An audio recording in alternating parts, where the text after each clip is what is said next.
Yes, and here we are once again, as we are every Wednesday, live at noon Eastern Time for the High Noon Hemp Show. Last week, again, I'll apologize. We had many technical issues. Hopefully, they will not continue this week. I'm, of course, Joe Clare, the man himself at Hemp Quarters Central Beach. Beach, how are things in the way up north? Things are great. Things are great. Welcome, everybody, to the High Noon Hemp Show. We're going to call this the Hemp is Victorious episode. I'll get that Nice. in a little while. We are also going to consider this to be episode 6 of season 2. Yes. Last week didn't exist. We're just going to say that last Wednesday, Just a bad memory. as we like to say on the playground, I'm calling a redo. Yes, a mulligan. And so this is the redo, but the official episode. And this one is going to be 4 times better than the one that didn't happen last week. Guaranteed. Sounds about right. That's a good estimate. So welcome, everybody, on season 2, episode 6, Hemp is Victorious. First of all, Happy New Year. We didn't kind of get through. We kind of got through that last year. And with the Happy New Year, I was down last Friday doing the Drinking Liberally event in Lexington, which turned out to be a really, really good event. I'm going to answer the question, and the question and answer section of today's show actually comes from a question that was asked me at the Drinking Liberally event in Lexington last Friday, because I didn't have a good enough answer. And so, I wholeheartedly admitted that. And so I went and did the research, as I like to do. And I think that I kind of know what I'm talking about now. But Awesome. going beyond that, Monday, Mary and I went over to Washington, D.C. We actually left on Sunday. The event was Monday. It was the Hemp for Victory event that was put on by the Vote Hemp folks. This was a gathering of people that have been in the industry or doing industrial hemp for 30 years to people, some farmers that have only been in the hemp industry for a couple of years.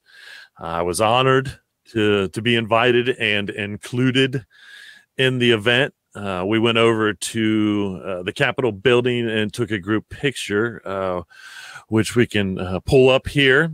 And so, again, a great gathering from left to right. Not to, put myself first, but you can see Mary and I over there squeezed in on the left side of the picture. The flag that we're holding in this particular picture is made from American grown fiber. My favorite hemp farmer, or one of my favorite hemp farmers, good friend, Mike Lewis, is standing right behind the flag. Joe Hickey, both Kentucky farmers, both standing basically directly behind the flag. I think the most known person in the picture would be David Bronner, who's squatted down beside there. Dr. Bronner soaps nationwide. They're huge. Lauren Burlekamp is in there somewhere. Lauren embraced my industrial hemp message when we worked together with the Ohio Rights Group probably 4 or 5 years ago. When I hear her speak on industrial hemp now, I just say, well, I don't have to speak anymore. That's how confident I am. And she is a big player, and she was a big part of why all this happened. Eric Streenstra, he's in there. There are so many people. The girls from Enviro Textiles are there. I've been doing business with them for a long time. And a lot of new farmers, which is great. We had a whole coalition of farmers from Virginia. We had the Asheville represents. If you don't know, Asheville is definitely becoming a hotbed of industrial hemp farming, processing. They're really embracing it. In North Carolina alone, there's some. I'm not trying to take away from the other farmers that are doing it in North Carolina either, but Asheville's really doing it. Blake Butler and Franny from Franny's Farm. I was recently, Blake is, he organized the HempX stuff. And so I was recently down at their event at Franny's Farm, and Franny was there as well. She was on a panel with Mike and Joe at the press conference as far as the farmers. Again, it's just, and this is all, I guess I need to elaborate a little bit for everyone that out there that doesn't know. This is because number 45 put his signature on the Agricultural Improvement Act of 2018. What that specifically did for industrial hemp that is great is the fact that it takes industrial hemp off the controlled substance list. So if we have a known industrial hemp cultivar, and there are 175 to 200 nationally recognized, domestically recognized hemp cultivars, then you have to still work through the Department of Agriculture or a school of higher learning in a state. The big thing is this clearly defines that everything that industrial hemp can make from the root to the top of the plant is legal. So, the food and the fiber and all that stuff, and this kind of helps engross the CBD, which is the extract from the hemp flower, which is again 0.3% or less THC, still 0.3% or less THC to be industrial hemp. That's the big one. So that's no longer true. Or I mean, that's what it has to be. So anything that comes from that plant, again, it clearly 2014 Agricultural Act defined hemp. The 2018 Act specifically says basically everything from the root to the top of the plant. There is no exception, no matter what. This also makes it an insurable crop for farmers.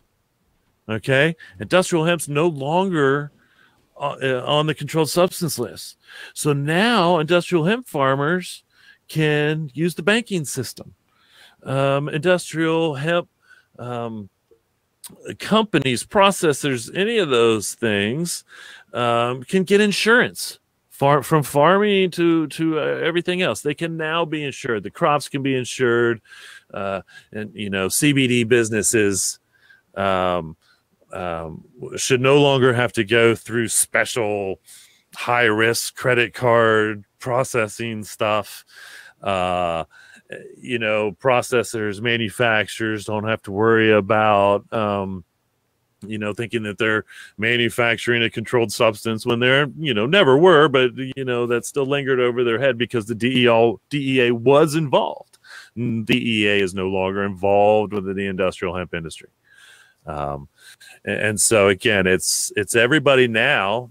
And no surprise, Kentucky was the first ones to actually submit their plan to the federal government because they have some of the best wording already out there. They were already covering their industrial hemp farmers from seed to sale, more or less. The best is everybody. And so now the other states that have legalized industrial hemp need to put their official plan together, I believe, to submit to the federal government to get approved. And then, they just move on. We just move on with it. Ohio, not one of those states. Thank you, Ohio. You've waited so long to legalize industrial hemp that we are way behind. I had a farmer in Kentucky tell me that, and again, they grew about 10,000 acres in Kentucky, 12,000 acres total in Kentucky. And I had a hemp farmer tell me at the Hemp for Victory event that they want somebody is wanting him to grow like 80,000 acres next year. Wow. And he's like, I can't do it. I don't have it available to me. But that is that is the company's knowing, and these, this is probably somebody that wants that product for a company in California. I mean, and so that's showing you exactly where this last agricultural act, and I knew that was going to happen as soon as we kind of opened the doors up, the floodgates, so to speak. That would in fact do exactly this. And so, we're going to go from nationally about 80,000 acres of industrial hemp in 2018.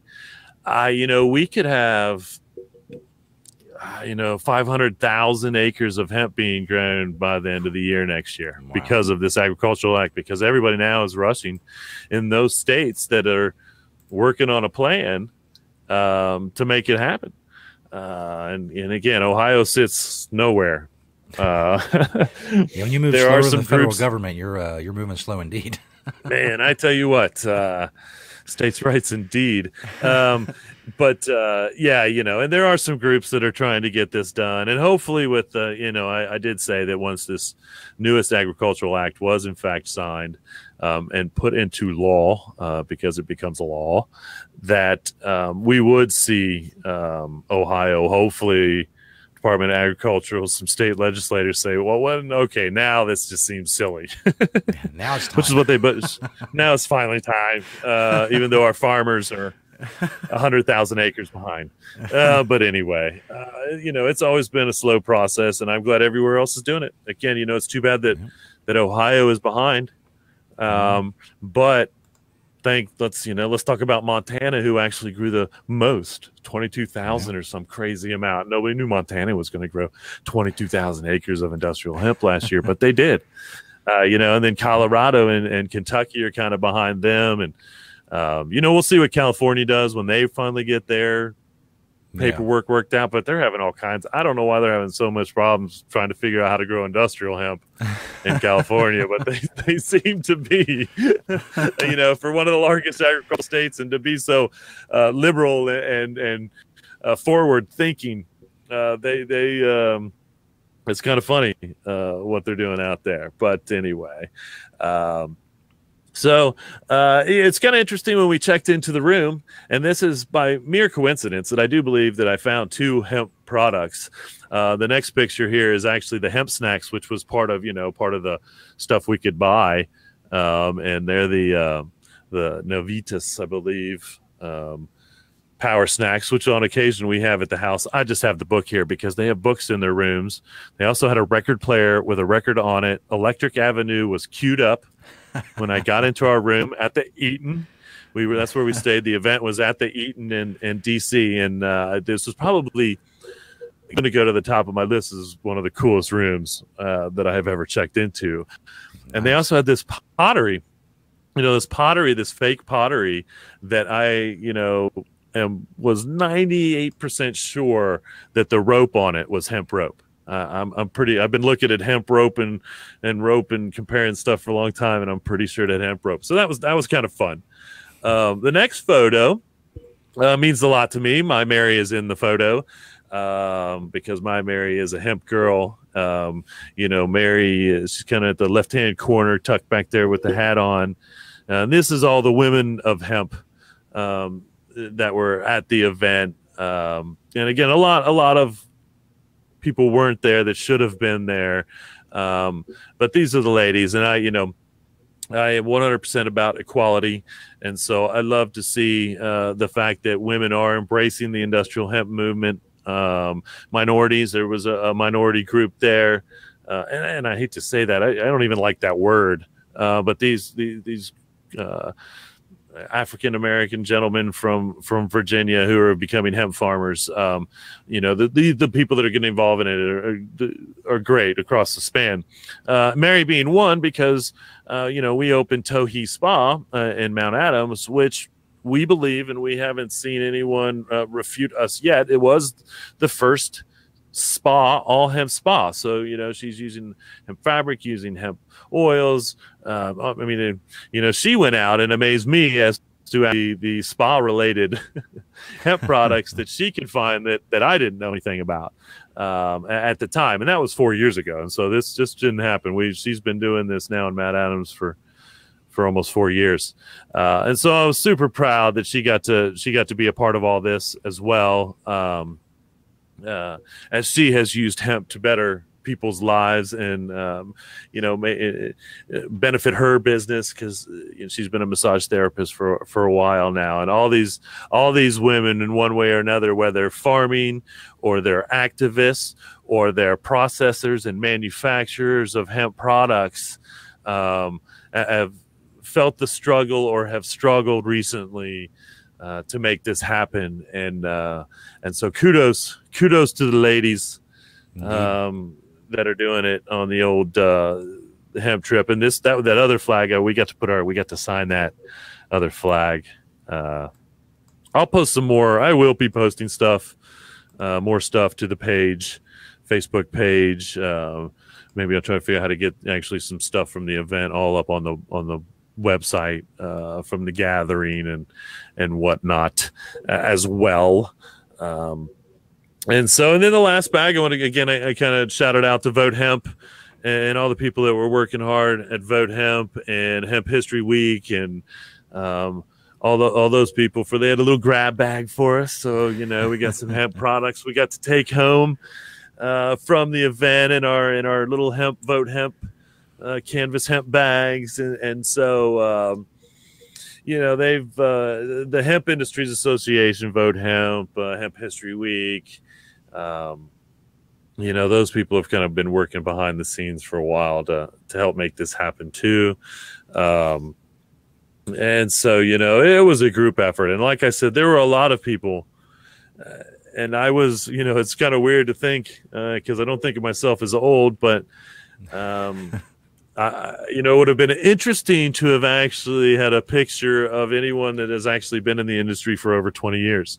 And there were more than a handful of us there, but it wasn't a whole lot of people. And so, again, to look out and just see, what's happened, and whether you've been doing it for a year or 20 years, you're doing it. And that's what I've always said was going to make this happen. And so I give all those people credit, for the ones that were there, for the ones that weren't there but have been doing their hemp thing, whether it's educating or making hemp products that have filled our store, to the farmers who have just recently got to get into the game. Hemp is victorious at this point, and there's no going back. Yeah. We have finally gotten to a point. The only next step again is to make it as free as lettuce, but we've gotten to a point where most farmers in most states, it's going to be very easy to get involved and do it, just like any other farm crop, agricultural crop, and not have the stress of weird things that shouldn't affect your farming business to begin with. I.e. people with badges, honestly. And not saying they're not still going to be involved, because that is still going to be part of a state program. Whereas, again, the state police can, in fact, come in and test just to make sure that you're not growing something too high. I think hopefully in 4 years, we get all that really worked out. And if all the cannabis laws change over the next 4 years or so, then I do think the next farm bill will, again, just make industrial hemp hopefully as free as lettuce. And you can go down to anybody that's a seed supplier and say, hey, I want to buy your seed. I want to put it in the ground. And I'm going to grow industrial hemp for this reason, or this reason. And so Absolutely. That's the ultimate goal. But for now, this has done it. This is, this has moved us into the future of non-stress industrial hemp growing. Maybe I can't say non-stress because farming's hard. That's Mike, somebody mentioned at the conference, at the panel, they said, but growing organic is so hard. And he said, without thinking, it's supposed to be. It's if it's not organic and it's easy, then that's the problem. That's the problem, folks. You make it too easy, it's because of chemicals and this and that and all the other. And so, you know, it is a glorious, glorious time, a moment that I didn't know, had no predictions of when it would happen. When I started the Hemptations crazy train over 20 years ago. And now, you know, we keep doing what we're doing, and we keep offering the best hemp products to our customers, and supporting, you know, the farmers and all those things, and go about our daily lives. And I'm gonna, you know, my secret plan for everything to just start becoming made out of hemp and no one noticing is imagine 20 years ago if someone would have told you that industrial hemp would be legalized with the signature of President Donald Trump. That's that one I definitely wouldn't have predicted. I had no prediction of when industrial hemp was going to be legalized. But boy, you know, I think someone would in fact be paying me to answer the phone somewhere for $7.99 a minute to give predictions if I would have saw that coming. Yeah. I did see it be in the Republican Party. And so I will take full credit for predicting that the Republican Party would be the ones that would do it. You know, I have said that for 20 years plus because they're the ones about making money and corporations and things like that. And so that to me was predicted. You know, I don't think anybody could have predicted Donald Trump being president up until the day before he actually got elected. Maybe, I don't know. Anyway, even then, that's a whole other issue. You know, we like Mitch McConnell for one reason. I will like old number 45 for one reason, and that is because they both made industrial hemp legal by, you know, definitive. And so, yay for them for that. Welcome to Jenny, Lee, and Carrie commenting on the old Facebook on the Hemptations Beach page, of course, every Wednesday, noon Eastern Time. Of course, Hemptations.com for locations. As I've said many times, if you're coming through the area and you don't stop at Hemptations, I mean, I really don't know what to do for you. You've made a major error in your life. And, I mean, if you come through when they're closed, get a hotel room and stay, and then come by when they're open. It's very easy. Someone say it's well worth it. It's very simple. It seems so easy. It is. It seems so easy. It's a generally good plan. I like it. I keep saying this. I did see an empty billboard coming back from the event about an hour outside of Cincinnati, and I was like, oh, you know, I could rent that billboard this far. That might grab some people's eyes. But and so yeah. You get a billboard and cover it with the beachwear pictures, like a collage of all of it, and then just put the website. I'm not trying to cause crashes. People will come flooding in. I got to see the model on the billboard. Is he here? That could be hazardous. Could be hazardous to the drivers out there. Because they would be diverting their eyes, because no one really wants to know. That's right. Obviously, the staring. The prolonged staring would be a bad thing. That's drivers. True. That's true. All right. Okay, well, folks, let's we'll move on to we'll get back to the hemp is victorious, because we will have more to say about that. Yes. But let's get on to the product spotlight real quick and get that out of the way. Speaking this week's first, speaking of Hemptations, the first product here are the Kentucky Hemp Dogs. And so this is a Kentucky Proud product. They actually got approval from the FDA or the USDA, I'm one of them, so that they could sell these dogs at the Kentucky State Fair. And so it's a beef, pork, and hemp seed dog. They are absolutely delicious, I will have to say, for those non-vegetarians out there. One of the best dogs, and I'm not even kidding, actually, as far as flavors and how they put it together. And so the next one, on a completely opposite note, are the pure hemp papers. We've been carrying pure hemp papers for a long time.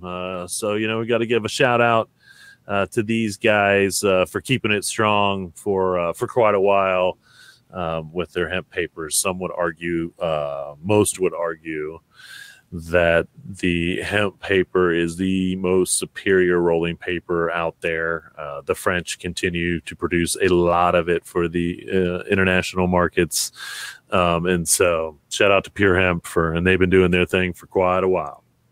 The next one's kind of a newer Colorado hemp company. But people have taken a real shine to this. This is a CBD product. So they have a couple different flavors of honey with the CBD added. We also do it in a stick, and so you could just buy a stick of it, see if you like the flavor or not. And but this has definitely become one of the more favorite food products because people that usually eat healthy love to use honey. It's one of the greatest foods for a sweetener and even for health benefits. As far as throat issues and congestion issues and whatnot that's out there, sinus issues, all that stuff. So shout out to them. And the last one is I love my plastics. And so we've got the Greenco Plastics products, a little grinder, some little cigarette tubes, little storage containers, which are nice for anything that you want to kind of carry around on any time. And again, I want all the plastic products that can be replaced with hemp to be replaced with hemp. And so anytime that someone's making hemp plastic products, I will definitely encourage that with everything that I can. And the last, this is my particular hemp product, is something that, again, when I come and I'm high up in the headquarters in my office, this is my hemp stool. And so, basically the stool was wearing out, the fabric on the stool was wearing out, and we just slapped some old hemp fabric on top of it. And that fabric's probably been on there for 5 years, 6 years. I've probably been sitting on this stool behind my desk, and again, zero wear. This is a canvas, a little bit thicker canvas, but this just shows under the right condition as far as a upholstery product or an interior product or something. The strength and durability of it, because I'm up and down off of this stool all day long, and again, I can really I feel no thinness in it. And so that's just an attestament to the hemp products, that I use all day long and how they do work and how they usually, it's true, they are good stuff. And so there you have it, folks. 4 from the store, 1 from my door on the product spotlight section of the High Noon Hemp Show. Indeed, which of course brings us, as it always does, to, I've run out of hyperbole to describe it as the greatest single thing that's ever happened in human history. Maybe pre-human history. I'm not going to go that far, but at least in human history, nothing can top the beachwear segment. So, what are you wearing today, Beach? Well, today, what are you wearing, Beach? If you woke up and asked yourself that, it's actually the same event, kind of weird, in a weird way. I actually am dressed in the same outfit that I wore to the Hemp for Victory celebration on Monday. So I've got my hemp hood lamb pea coat there. Again, I love my hemp hood lamb, and these are very fashionable. On top, you'll see I wore my Puma hat, and I've got my little Hemp for Victory pen that the Vote Hemp people supplied us, so that's kind of nice there. I wore that. The sweater, I think this was the most interesting thing, and the most interesting thing that most people at the event thought as well. This is part of the Armani Exchange hemp line. And so I have been waiting for a while to wear my Armani hemp to a hemp event, and I finally got an opportunity.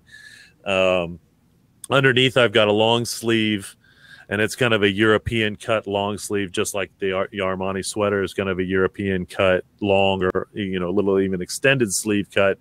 Young Maven, and this is the viscous hemp shirt underneath there. I've got my I Love Bad briefs. My Hempest dress pants. I've been also waiting kind of for a reason to wear my brown Hempest dress pants with, and I'm using my little Hempies, my Hempies belt, which again, another product we sell a lot of in the stores are the Hempies belts, holding the old Hempest pants up there. Satori socks and my iPath shoes. Again, these are kind of what I would consider like a dress up shoe. I forget the classic pattern, and they're patterned after a 30s style leather shoe, and I can't believe I can't remember what that's called.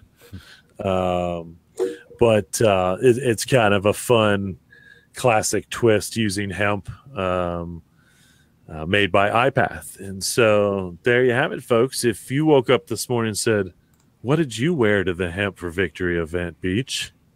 Now you know. My very question. It's been bothering me all morning.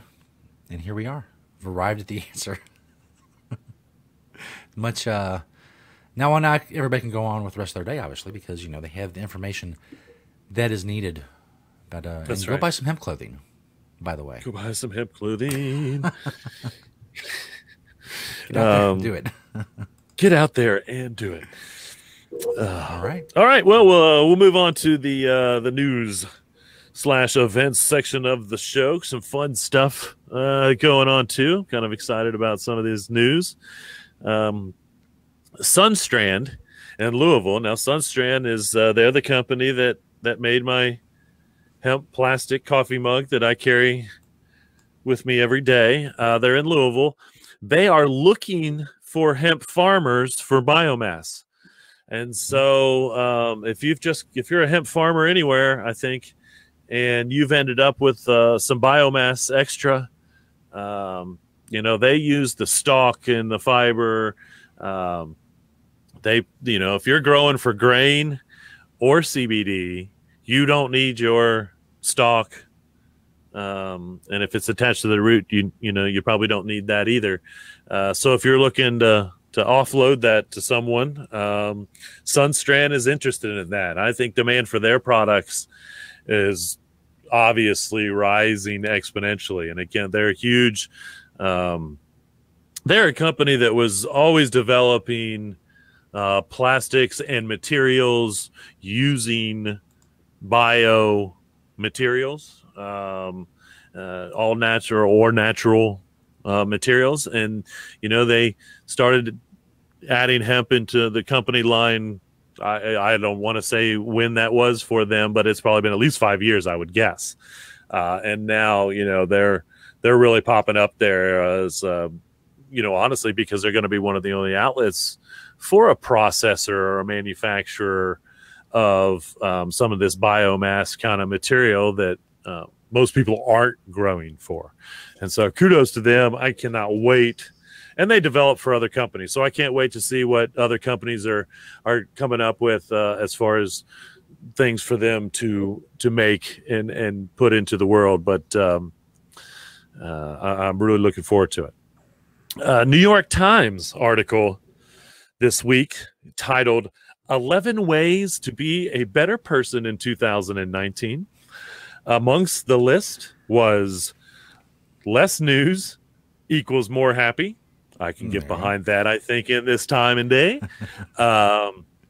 Also on the list was take back your time.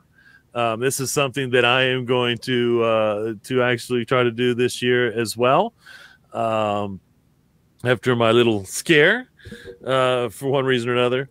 But the one that really caught most of our eye, if you're in the industry, was number 4, which was consider CBD. So, New York Times, 11 things to do to make life better, to be a better person in 2019, is to consider CBD.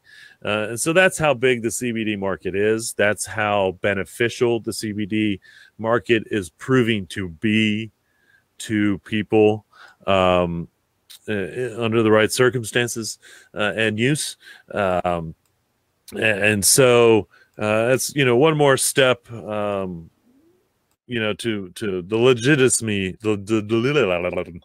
legitimacy of the things that are going on in that particular industrial hemp market. And so that's kind of fun. And the last big one I'm so excited to announce that my favorite sports car company is finally building using hemp materials in their car. So the Porsche 718 Cayman GT4, it's not a 911, I know. But the Porsche 718 Cayman GT4 is now going to start using fiber composites in their vehicles. Immediately they're going to put them in their doors because they're just following BMW's suit. If you don't know, I think I've talked about it on the show before. BMW reduced the body weight of their I line, so their electric vehicles, the I line, by 20% by using hemp composites in their doors. And so it's really nothing new, but I'm excited because I am a lifelong Porsche fan. My dad had a 911 for a brief amount of time, and I still have my Porsche 911 posters that I had as a kid on my wall. And I always said that, when I turned 50, my 50-year-old plan was to get myself a 911, because if I was going to have a midlife crisis, it was going to be at 50, so I can live to be 100. That's right. Just because that's how that math works out. Space it out. I was kind of going away from that because I was honestly, almost ready to commit to a Tesla. So I couldn't do a Tesla and 911. That would be a little, but and so, now my environmental brain is severely fighting with my born instincts of loving the 911. And again, one of the reasons why I think I really like the 911 is because they have continued to be a superior vehicle, and they have really changed very little other than, technological things. But the vehicle itself, if you look at a 1956 911 and you look at a 2016 911, you will know that they are made by the same car company. That's not true with a whole lot of vehicles in this world. And so I think that really says something to what they were building when they started developing the 911, and how a lot has changed, but very little. Honestly, it's just So that's my rationalization for loving the 911 as well. Kudos to them. Indeed. Couple events happening soon. I'll go over real quick. Hemp for Victory event in Lexington is this Saturday. And so I know you can get more information on that on Facebook. So if you're in the Lexington area and you want to go celebrate, I kind of go back and forth. I've been doing a lot of traveling recently, and I kind of go back and forth as to whether I want to go down. But I really do, because, again, these Kentucky farmers and processors and retailers and wholesalers and all that are, again, they're really embracing the entire idea of industrial hemp. And so they deserve, Kentucky does deserve to have their own Hemp for Victory event. And kudos for those. And I know that's the girls of Kentucky. Again, it's a great group of girls that have embraced industrial hemp in Kentucky, as well as some others. And so I love that. Then January 11th in Colorado, we've got the Winter Hemp Summit in Fort Collins. You can go to winterhempsummit.com for that information. We're actually real close now to the Asian Hemp Summit, February 1st and 2nd. So, if you don't get a flight now, you're probably going to pay about $1 bazillion if you really want to go to Kathmandu in February. And so, again, that's hemptoday.net. They are always up to date and doing hemp events and planning things and stuff from based out of their website. So go there. And then the Poland in Poland is February 21, 23rd. Again, this is a hemptoday.net event. So you can go there and get some more information if you want to do that.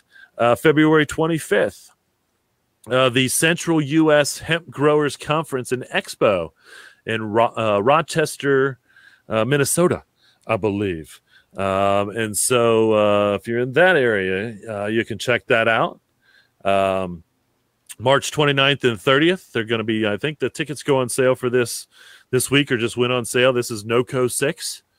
And so this is, probably one of the biggest industrial hemp events that's been going on for a little while. It's gotten so big, they've moved it to Denver. And so you can go to nocohempexpo.com, get more information on that. April 13th, 14th, the National Hemp Expo in Louisville. They're still kind of, I think, looking for a little bit of vendors, but I think they're filling in a lot of their spaces and booths. So, put that on the calendar in Louisville. And then I just found this one, which is fun because I love the Bayou. But in May, there's going to be a Hemp on the Bayou at the Jazz Fest, I believe, down in New Orleans or wherever that Jazz Fest happened. I'll get some more information on that. Put it on the website. And so I can say I don't have to have much of an excuse to go down to New Orleans as it stands. But a Hemp on the Bayou sure does sound like a fun event as probably a part of Jazz Fest, although Jazz Fest is probably incredibly populated and something that I would not like because I'm not a big crowds person. So it sounds like something might be slightly popular. Yeah, but if you are geographic area. yeah, and you love the jazz music, and you want to go down and enjoy some jazz music and the discussion of Hemp on the Bayou, I highly recommend it. And just throw a little red wine in there, and you'll be. That's my Cajun cook. My mom used to love the Cajun cook, and he put a little red wine and everything. Just put a little red wine in there. Ooh, that's good. There you go. Just put a little hemp wine in there. Ooh, that's good. All right. Okay, we're going to move on to the question because we do have a question this week. This comes from Kathy. Now, this question was actually asked to me at the Drinking Liberally event on Friday, and I didn't really have an answer. I thought I knew, and I didn't know with a strong enough answer that I was going to answer. But I was discussing the fact that the study back in 2013, 2014 showed that we could make graphene for supercapacitors out of industrial hemp. Well, the question was, well, what is graphene? Okay. Now, and I knew that it had to be mined. So I knew that it was a mineral of some sort because they mine it. And what it specifically is, it's a carbon nanomaterial that creates electrodes. And so what graphene does now in a supercapacitor, which is kind of a battery. So the current batteries that can't be recharged, you just throw them away. That's it. That's the problem with batteries.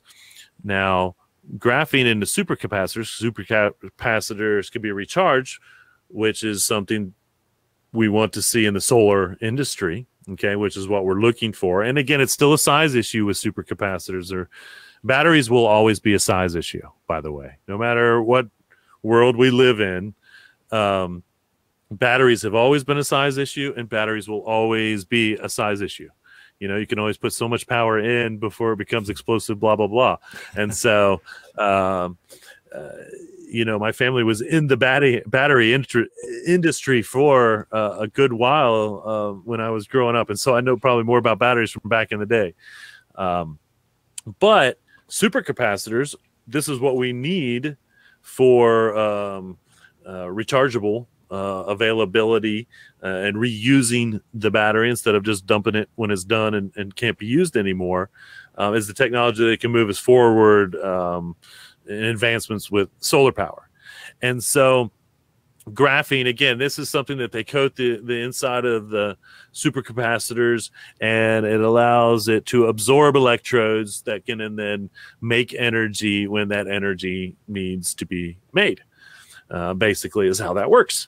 mined graphene goes for $2,000 per gram.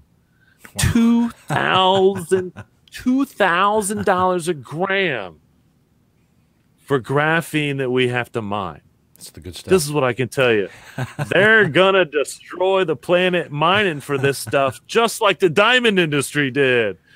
I mean, I get it. Batteries are 1,000 times more important to the world, in my opinion, than diamonds. But the fact of the matter is if we can make graphene from industrial hemp, that's a renewable resource, and it might take thousands and thousands of acres to produce it. But again, that's every 5 months. That's 4 months, depending, 6 months, maybe, depending on how much biomass you're really trying to get as a renewable resource. And so I think the environmental issue, as well as the availability to make the money. I mean, if graphene's already trading for $2,000 a gram, I would think that makes your hemp graphene pretty damn valuable. You know what I mean? I mean, you can slash those prices and still be making a lot of money, and not have to be digging out the earth and dividing it up to the microcosm, I'm guessing, to find this stuff.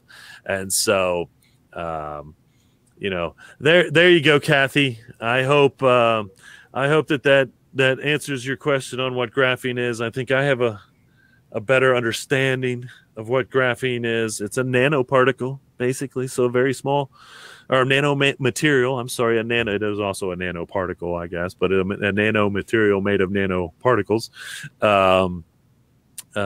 that can and store electrodes. So there we have it, folks. That is the High Noon Hemp Show. Hemp is victorious episode, January 9th. And as I like to say, reduce, reuse, recycle, make everything else out of hemp, including graphene. Having temptations. Indeed. See y'all next week.